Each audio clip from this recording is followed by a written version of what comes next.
めちゃくちゃいっぱい行きましたね。やばい、これどうしよう。一蘭うめえな、やっぱ。まあ一つ言うとするならやっぱすする TV。 ずれどうもすするです。毎日ラーメン健康生活ということで相変わらずやってるんですけれども、みんな知ってる日本一の豚骨ラーメンチェーン店、こちらです。JR 中野駅から徒歩2分くらいのところにあります一蘭中野店さんにお邪魔してます。こちら一蘭さんも言わずもがなですよね。日本全国のみならず世界にも展開する日本を代表する豚骨ラーメンチェーン店となっているんですが、安定感のある豚骨ラーメンと味集中カウンターで人気を誇っており、チェーン店なのに行列ができるとんでもないモンスター店となっております。毎日ラーメンすすってるんですけど、たまにやっぱこの一蘭の味食べたくなるんですよね。久しぶりの一蘭の味を堪能していきたいと思います。それでは行きましょう。レッツゴー。というわけで本日はですね、すする TV のホームタウンと言ってもいいんじゃないでしょうか。中野駅来てます。我らがグランパ中野屋、これから行きますので、本当皆さん知ってるでしょ。ラーメン好きなら絶対知ってるし、行ったことは一度はあるであろうっていう一蘭中野店さんです。今更お前一蘭行くのかよみたいなとこあると思うんですけど、事務所から近いね中野店さん行ってみたいと思います。ちなみに一蘭さんって意外といろんな裏技とかがあったりする。それもめっちゃネットとか出てるんだけどね。あと意外とね、お店によってちょっと限定のメニューがあったりとか、特に福岡の方の一蘭はね、そのお店にしかないメニューがあったりとか、あと麺が違ったりとか、意外とそういった細かい違いもあったりするんですよね。多分中野の一蘭は別に普通の一蘭なんだと思うんだけど、とはいえね、全国にこれだけチェーン展開してて、味のブレもねほとんどないですからね。一蘭ってどこで食べても一蘭の味なんで、店舗数とかね売り上げで言ったらマジで日本一のラーメン屋さんと言っても過言ではないんじゃないかっていうぐらいやっぱすごいですね、一蘭は。あとやっぱ新宿の一蘭とかいつも並んでますからね。海外からの観光客のお客さんとかも結構並んでるイメージですね。やっぱ新宿の一蘭とかは地方の一蘭は地方の一蘭でね、また日本人の方が結構並んでたりして、やっぱ一蘭すげえなって毎回思いながら見てますけど、ということでね、中野の一蘭到着しました。なんかね、一蘭って結構地下にありますよね。あえてなのかなこの感じって。慣れ親しんだ味わいではあるんですけど、早速味集中カウンターで味に集中しながら進んでいきたいと思います。レッツゴー。さあ一蘭中野店さん出血です。今回はラーメンに追加チャーシューきくらげ半熟塩ゆで卵海苔がセットになった一蘭5000をプッシュし、さらに追加ネギオスカランの酸味小ご飯食後の抹茶杏仁豆腐、そして前もって替え玉までプッシュしまくれば全力で一蘭を楽しむ準備は万端。それでは食券も書いてたところで大田よし書いちゃう。今回はもう全マックスぐらいのつもりでいかせていただきますから、濃い味もう超凝ってるからね。ニンニクもいっぺん入れる。これね、ネギがねちょっとポイントで、白ネギと青ネギね両方に丸をつけると両方食うらしいよ。はい、チャーシューもちろんありだろうね。赤い秘伝のタレ10倍まで無料なの。5倍ぐらいにしよう。5倍ぐらいにしましょう。いいですか。麺の硬さとりあえずやっぱ固めかな。はい、ということで今回はアグレッシブに濃い味超こってりで秘伝のタレは5倍という攻めに攻めたオーダーでいかせていただきます。これだとはね、こう店内の注意書きとか読みながら待ってるともうラーメンが来るっていう。楽だねやっぱね。待っている間にやたらと長いこだわりの説明書きを読んでると、一蘭のラーメンは40人以上の専属職人がたゆまぬ研究と情熱を注いで作られているとのことで、やっぱりモンスター店は桁が違うぜ。やっぱ久しぶりだけど、このいつ来ても変わらないこのレイアウトとかもね、なんか一蘭ってやっぱ落ち着くなっていう雰囲気ありますよね。この待ってる間にね、こういった注意書きとかもいろいろ見ながら待てるっていうのがね、ほんとやっぱいろいろ考えられてるなっていうところで、卓上に水のサーバーがあるのもなんかいいよねってなことを考えてると、まずは半熟塩ゆで卵から到着。卵はもう待ってる間に食べるのがですね、ちょっといただきます。そうです。自分で殻を剥いてなかなか綺麗に剥けたぞってことで、お先に卵からいただきます。めちゃくちゃ半熟やん。うまっ。卵うまっ。これ何回も食うよマジで。卵うまっ。絶妙な塩加減のゆで卵のうまさに驚いていると、のれんの向こうから何やらドカドカとやってきたぞーい。めちゃくちゃいっぱい来ましたね。やばい。これどうしよう。こちらが一蘭中野店さんの一蘭5000各種トッピングです。うっほーい。白濁した豚骨スープに綺麗に揃えられた麺線が美しく、中央に浮かんだ秘伝のタレの赤が映える印象的なビジュアル。大量のトッピングを加えながら存分に楽しむぞってことで、早速いただきます。まずは秘伝のタレを溶かさずに豚骨スープの部分のみをすくって飲んでみると、あはーん、甘みのあるマイルドな豚骨スープは濃い味超こってりにしたことでコクや旨味がよりブーストされており、それでいていい意味で癖のない安定感のある味。一蘭うめえなやっぱ。やはり世界中で万人に受けるモンスター店の風格といった仕上がりで、ボンジョビのジョン・ボンジョビも気に入ること間違いなしでしょう。お次はそんなスープの中から麺をリフトアップして、よっしゃスーズル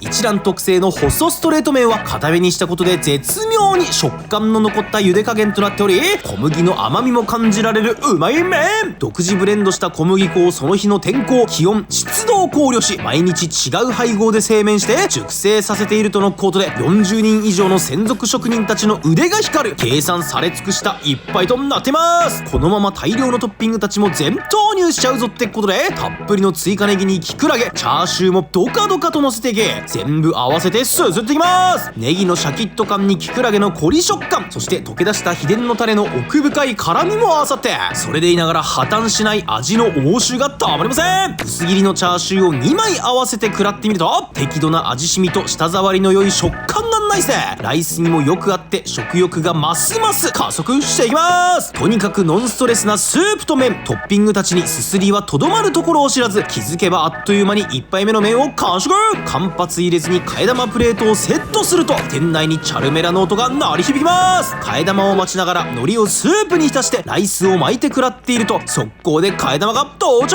タレが少量かかった麺をスープにダイブさせて、2杯目もズバズバとすすっていきます。お次はみんな大好きオスカランの酸味を投入してみると、スープの味がよりまろやかになって、適度な酸味もナイスアクセントで、飽きることなく最後まで楽しむことができます。やはりワールドワイドに愛される一杯は細部まで工夫が凝らされており、あのナオミ・キャンベルが大興奮したというのも強くうなずける完成度です。そんなこんなでこれまたあっという間に2杯目もすすり終えて、腹パンになりながらも大満足で完食です。大変美味しくすすれました。万人に愛される一蘭の豚骨ラーメン、味集中カウンターのエンタメ感も含めて行列ができるのも大納得の一杯でした。そして最後はこちら。スイ TV。 あの日からそう君のことを遠ざけていたけれど、本当は伝えたい気持ちがあるよ。でも今はまだ無理なんだ、うまくははい、ごちそうさまでした。いやー、一蘭中野店さん行ってきたんですけれども、うまかったですね。そしてお腹いっぱいっすね、マジで。久しぶりだ、マジ。替え玉もしてご飯も食べて、もうデザートも食べてみたいな、もうマジのフルコースみたいな感じで一蘭いただいたんですけど、やっぱ味はね、もちろんやっぱ天下の一蘭さんですから、安定感もあってね、しっかりと美味しい天然豚骨ラーメンいただいたんですけど、まあ一つ言うとするならやっぱ高いよね。やっぱ高い。だってさ、ラーメンとその全部のストッピングみたいな感じで2500円超えですから、やっぱ高いよねってところもあるけど、やっぱ一蘭でこの毎日行く感じじゃなくて、なんだろうな、たまにちょっとこう背伸びしていくみたいな感じのところがあるんで、まあそういう意味ではね、こうやっぱ体験を買うというか、もちろんラーメンも味わえるけど、一蘭に行ったっていうこの体験も味わえるっていう、そういう良さもあるんで、それも含んだ値段って考えたら個人的にはいいのかと思いますけど、替え玉210円はちょっと高いけどね。まあそんな冗談さておきね、安定の一蘭さんらしい豚骨ラーメンいただきました。今回ね、初めて超こってりを僕初めてやったかな。味濃いめとかもね、普段はあんまりしないんですけど、せっかくなんでもう濃いめ、そして超こってり、さらに固めっていう家系三段活用みたいな感じですすってみたんですけど、味濃いめ結構ハマりますね。あれうまいな。シンプルに味が濃くなってしょっぱくなるだけじゃなくて、こうね、スープの深みとかあとコクとかもこう増されるような感じ。濃いめにしてもバランスが崩れない、さすがの一蘭さんといった感じで、さらにね、トッピングも今回もうほぼ全のせで、途中からもうバカッと一気にもう何も後先考えて全部入れてみたんですけど、それでもね、やっぱ全体のバランスが崩れない、背骨がしっかり一本通ってる感じの一蘭さん。ここら辺はさすがもう日本一のラーメン屋さんといっても過言ではない、さすがの実力っていう感じでしたね。やっぱね、さっきも言ったんですけど、毎日食べたいっていう感じのラーメンではないんですよ、正直。なんですけど、やっぱこうたまに、僕は年に1回ぐらいでも1年に1回ぐらいでもね、なんかちょっとたまに食べたくなるんだよな、やっぱ。今日もやっぱ途中からめっちゃお店混んでて、外まではさすがに並んでなかったですけども、店内にはね、行列もできたりしたんで、さすがの人気といったところで、今回2年ぶりくらいかな、多分一蘭さん行ったの。今回もね、安定の豚骨ラーメンいただくことができましたね。美味しかったです。ごちそうさまでした。はい、というわけで本日はですね、一蘭中野店行ってきました。一蘭さん自体はね、もうマジで久しぶりだな。結構久しぶりに行ったんですけど、やっぱ安定感のあるね、もう全国チェーンの豚骨味ということで、しっかり美味しくすすることができました。そんなわけで皆さんからコメントの方もたくさんいただいてるので、読んでいきたいと思います。ちょっとね、マニアックなコメントなんですけど、エスケープトゥーザスカイの懐かしさ。いつかすするくんのギタドラ姿を見たいと思っています。そういえばドリブンシューター、エクストリームギター、フルコーン社出ましたね。すごい時代です。ちなみにすするくんの好きなギタドラ曲なんですかということで、私すするです。中学から高校にかけてかな。その時が一番やってましたね。ギターフリックスドラムマニアっていう、いわゆるゲームセンターにあるね、音感ゲームってやつですね。有名なやつだとビートマニアとかね、ダンスダンスエボリューションとか、ポップミュージックとか、今もうそれ以上にもサウンドボルテとか、いろいろもうマイマイとかいろいろ出てるんですけど、その中で僕はギターフリックスドラムマニアってこのゲームがすごい好きで、YouTube 始めてからもね、4、5年ぐらい前の時はなんかちょっとハマってね、ガーッとやってたんですけど、コロナでめっちゃ行ってたゲーセンが潰れちゃって、速からちょっとバタリとやんなくなって、もう今3年ぐらい全く手つけてないぐらいの状態なんですけど、ね、ドリブンシューターフルコンした時ちょっとびっくりしましたね。しかもまだそんな演奏方法があったかっていう。まあめっちゃこう超早弾きの曲なんですけどね、それをフルコンする人が現れたっていうね。多分足掛けだから10年以上かかっての初フルコンなんじゃないかな、ドリブンシューターは。私、スルが好きなギタドラの曲は、愛子大井さんのプレイトゥージアースという曲ですね。まあそのもっと前で言うと、まあやっぱタイムピースフェーズ2とかね、佐々木宏文さんそういうのが好きなんですけど、もう好きな曲やったらキリないよ、もうエクセルシオールダイブとかさ、なんかギタドラにハマってたせいでね、